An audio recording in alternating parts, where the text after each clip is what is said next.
হয়েছে, সিলিন্ডারটা বোর হয়েছে। এই ফার্স্ট টাইম বোর হচ্ছে সিলিন্ডারটা, এই ফার্স্ট টাইম হচ্ছে। তো চলুন আমি ইঞ্জিনটা ফিটিং করি। তো এটা খুব একটা ক্রিটিক্যাল জিনিস, যে যদি কোথাও একটুখানি সামান্য ভুল হয়ে যায়, ভুলের কারণে অনেক বড় ক্ষতি হতে পারে। তো সেটা ভালোভাবে ফিটিং করে ঠিক ঠিক জায়গায় ওয়াশার, গিয়ার বক্স, এই যে গিয়ার বক্সগুলো আছে, তো গিয়ার বক্সের পিনিয়ন ঠিক ঠিক জায়গায় বোস করাতে হবে। এই ওয়াশার আছে, এই এত ওয়াশার আছে, এই ওয়াশারগুলোকেও ঠিক ঠিক জায়গায় লাগিয়ে ফিটিং করতে হবে।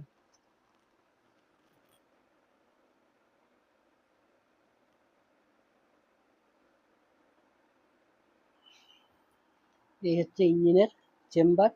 তো ইঞ্জিনের চেম্বারের যে স্পকেটের যে বিয়ারিংটা আছে, এই বিয়ারিংটা নষ্ট হয়ে গেছে, গজে গেছে। তো গজে যাওয়ার কারণে এই বিয়ারিংটাকে নতুন লাগাতে হবে। তো এই ক্লাচ শ্যাফটের যে বিয়ারিংটা আছে, এই শ্যাফটটাও বিয়ারিংটাও নষ্ট হয়ে গেছে। তো এই দুটো বিয়ারিংকেই চেঞ্জ করতে হবে। তো চলুন এই বিয়ারিংগুলো আমি খুলে বের করে নিই, চেঞ্জ করি।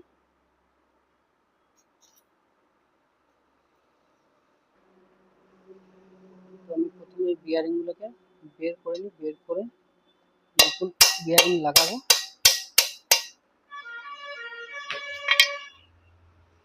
এই হচ্ছে বিয়ারিং, বিয়ারিংটা পুরো গজে গেছে, নষ্ট হয়ে গেছে, তো একে চেঞ্জ করতে হবে।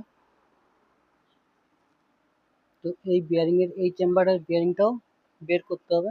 তো আমাকে এই নাটটার লকটা খুলে নিতে হবে, তো তারপরে বিয়ারিংটা বেরোবে। তো চেম্বারটা আমি ধুয়েছি, ধুয়ে পরিষ্কার করেছি। এত ময়লা ছিল, প্রচণ্ড ময়লা ছিল, তাও এখনো কালো কালো যে গাবটা, সেই গাবটা রয়ে গেছে এখনো। তো চলুন আমি এই বিয়ারিংগুলোকে পাল্টিয়ে নিই।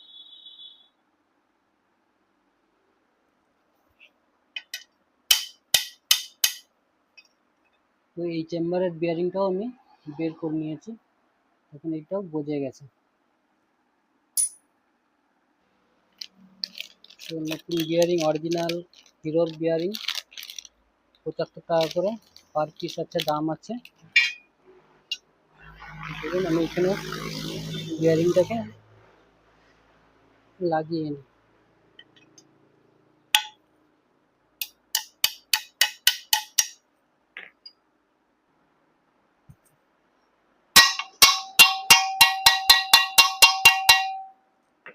তো দুটো চেম্বারের বিয়ারিং নতুন লাগানো হয়ে গেছে, দুটো বিয়ারিংই নতুন।